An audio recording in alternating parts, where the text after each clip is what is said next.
Hey everyone, welcome back to another episode of the Euro Cooking Canuck. On tonight's segment of Memories of Malta, we're not only going to be doing something that really evokes the flavors of the Maltese Islands and the Mediterranean, but really screams of summer.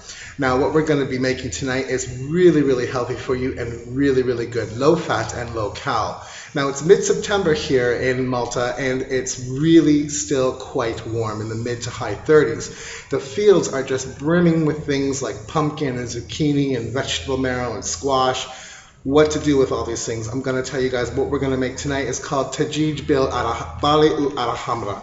Now QARA HAMRA is pumpkin, BAGHALI is the vegetable marrow, and TIGIEG is chicken. So we're going to be making some chicken with vegetable marrow and pumpkin. It's going to be amazing, guys. It's really low fat, as I said, and it's going to have all the flavors of Malta and the Mediterranean packed in there. Stick with me. I'll be right back and show you what we're going to need to make this amazing Mediterranean dish. All right, guys, welcome to the kitchen countertop. I'm going to show you all the stuff you're going to need to make TIGIEG BIL-QARA HAMRA.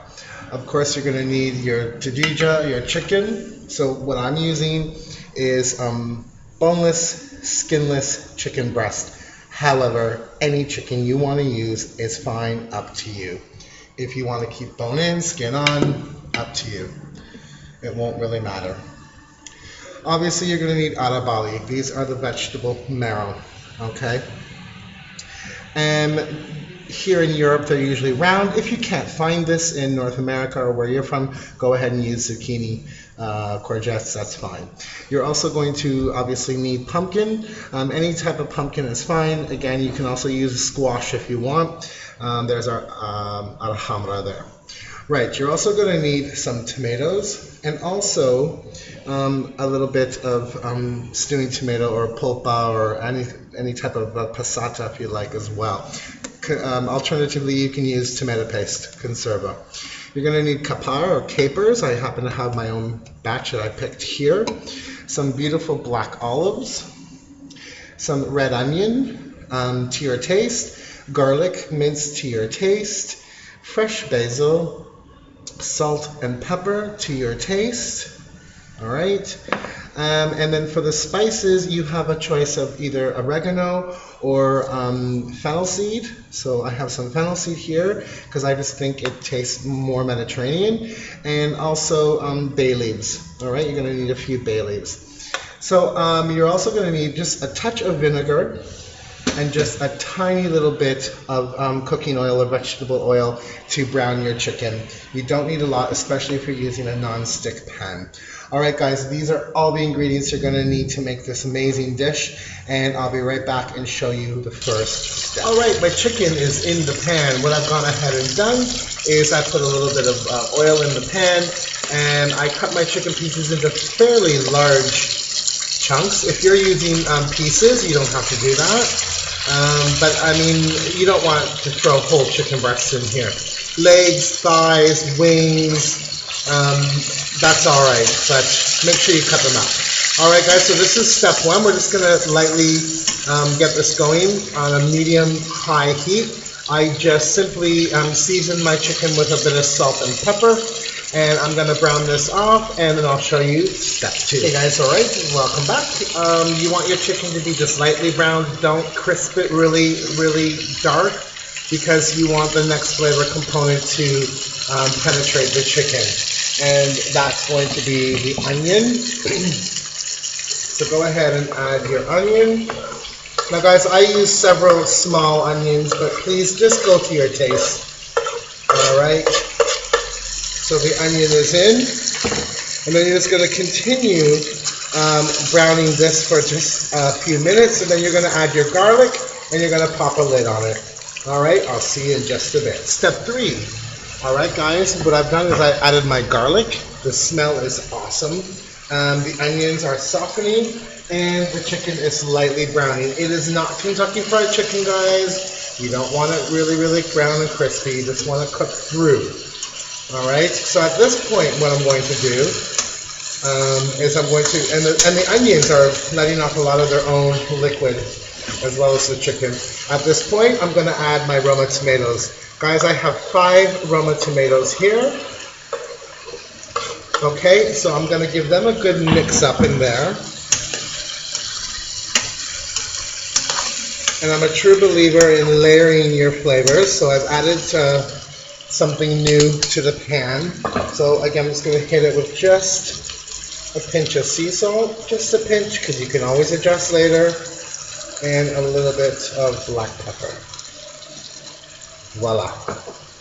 Alright guys, pop a lid on it, leave it, check it in a bit, turn your heat down to medium now, and I'll see you guys in about 3 to 5 minutes. Alright guys, welcome back. Step 4, take the lid off, and as you can see, our tomatoes have rendered out all their liquid.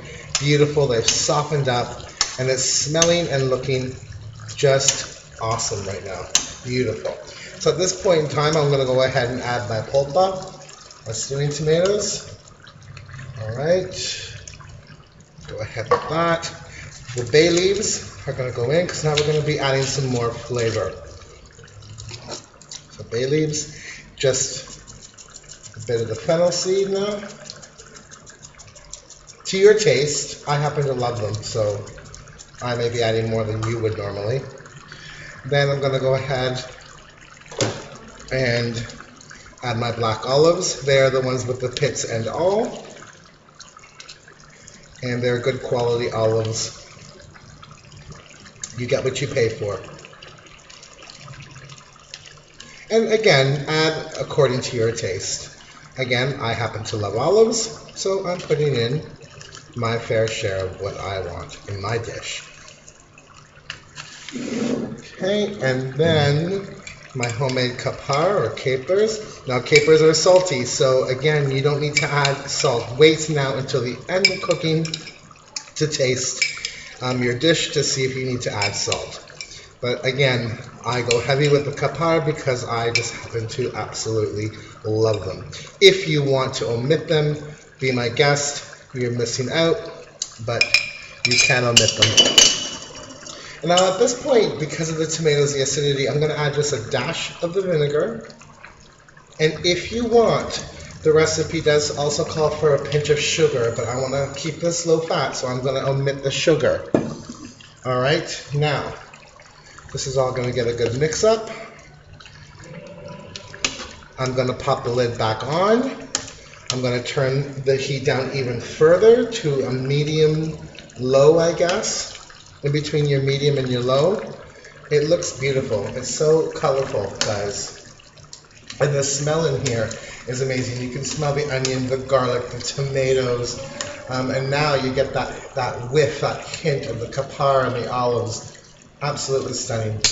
Alright guys, so the lid's going to go back on, and I'll see you in about 5 more minutes. You guys, the smell in here is beyond incredible.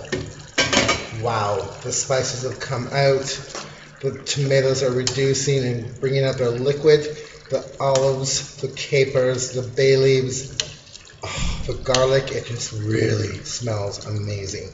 At this point, what I'm going to do is I'm going to add my BAGHALI. Now I have 3 quite large BAGHALI here. I'm going to see how this goes, but I think this is sufficient, guys. It all depends on how much of it you like and how big the BAGHALI or your vegetable marrow or zucchini, courgettes are. And I've simply cut them in halves and then halves and halves and then made little kind of pie shapes out of them. Cut them how you want. It's up to you. I have left the skin on because the skin is very nutritious and it's good for you, and most of the nutrients are in the skin, and that looks perfect. It's enough BAGHALI there.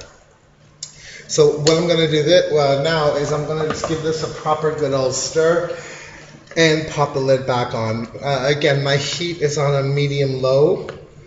And if you find it's drying out on you, now the BAGHALI will exude some liquid, but if you find that it's getting a little bit dry, you can, of course, add a little bit of water with tomato paste if you like, or some stock. All right, it's completely up to you. Chicken stock, veggie stock. All right, so I'm going to let these go now until the BAGHALI start getting soft and start emitting their liquid, and then I'll be back with you guys to show you pretty much the final steps of this dish. It really smells awesome, guys. I wish YouTube had smell-o-vision. All right, pop the lid back on. See you guys in a bit. BAGHALI. Last step, guys. My BAGHALI is becoming soft and it gave up a lot of liquid, so I really didn't need to add anything else to this. However, as I said, if you find yours getting dry, go ahead and add some more liquid. Right, chicken soft, BAGHALI is soft. The last thing we're going to do is to add the QARA HAMRA, or your pumpkin. Now, I'm adding it last because it tends to go mushy quicker. So in they go now, and it won't take long. Now, guys, I have to be quite honest with you. The original recipe does call for potato, and you put them in shortly after the chicken. I didn't want to do that because A, it's too many carbs, and B, the pumpkin is in season, and why not, you know? Use local ingredients, please, and especially when they're in season. Now, I suppose if you wanted, you can substitute the pumpkin or squash for sweet potato, but believe it or not, sweet potato is not a very common thing in the Mediterranean. We don't get a lot of rainfall to help the sweet potatoes along, so it's not a common ingredient.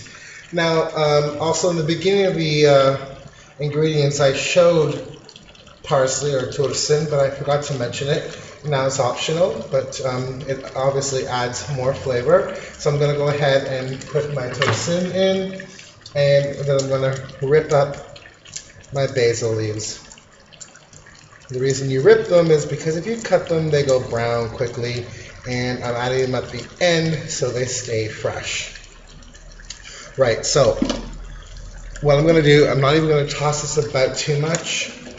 I'm going to pop the lid back on, and I'm going to let this simmer until the pumpkin is soft, and we are done.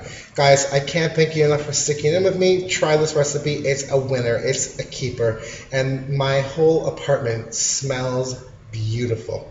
All right, guys, I'll show you when we're all done. Hey, guys, we're done. Our meal is amazing. We have our TIGIEG, our chicken, our QARA HAMRA, the pumpkin, our BAGHALI, the vegetable marrow. There's black olives, capers, and that beautiful tomato sauce with spices. Guys, try this today. It's a winner, and it tastes amazing, smells amazing, and really good for you. Thanks so much for watching. We'll see you the next time on Memories of Malta.